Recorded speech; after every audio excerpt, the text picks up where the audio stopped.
என்ன சிதம்பர ரகசியமா என்ன? ரகசியமாக பேசுறது. ரகசியம் என்பதே தேமுதிகக்கு என்றைக்குமே கிடையாதுங்க. எல்லா மாவட்ட கழக செயலாளரையும் கூப்பிட்டு தான் இப்போ நான் பேசியிருக்கேன். இப்போது எங்களுடைய மாநாடுக்கு சற்றேறக்குரிய ஒரு 15-20 நாள் இருக்கிறப்போ மறுபடியும் எங்கள் மாவட்ட செயலாளரை அழைப்போம். ஒவ்வொருவருடைய கருத்துக்களையும் நாங்கள் கேட்போம்.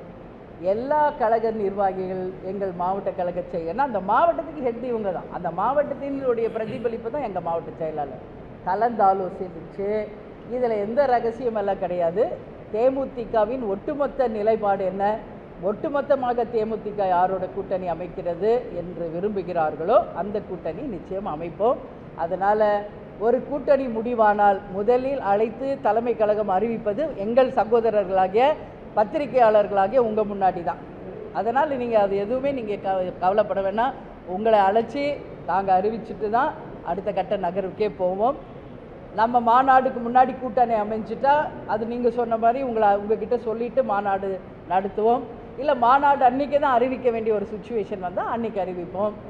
அதில் அன்றைக்கும் ஏன்னா இன்றைக்கி என்ன சுச்சுவேஷன் உங்கள் எல்லாருக்கும் தெரியும், பத்திரிகை நண்பர்களாக உங்களுக்கு தெரியும். இன்றைக்கி எந்த கூட்டணி ஸ்ட்ராங், எந்த கூட்டணியில் யார் இருக்கா, எந்த கூட்டணியிலேருந்து யார் வெளியே வரப்போகிறா, எதையும் இந்த நிமிடம் நாம் கணிக்கவே முடியாது. ஏன்னா இன்றைக்கி எல்லா கட்சியின் நிலைப்பாடு என்பது என்ன என்று பத்திரிகையாளர்களாகி உங்கள் எல்லாருக்கும் தெரியும். அதனால் இது அவசரப்பட்டு எடுக்க வேண்டிய முடிவோ ரகசியமாக எடுக்க வேண்டிய முடிவோ கிடையவே கிடையாது. மிக தெளிவாக மிக மிக அறிவுபூர்வமாக வருகின்ற தேர்தலில் தேமுதிக எடுக்கும் நிலைப்பாடு நிச்சயம் மகத்தான வெற்றி கூட்டணியாக மட்டும் இருக்கின்றதை மட்டும் இன்றைக்கி நான் உறுதியாக சொல்கிறேன். தேமுதிக அங்கம் வகிக்கும் கூட்டணி மகத்தான வெற்றி பெற்று ஆட்சி அமைக்கும். அது மக்களுக்கும் நாட்டுக்கும் நல்லது செய்கின்ற ஒரு கூட்டணியாக இருக்கும் என்பதை உறுதியாக சொல்கிறேன்.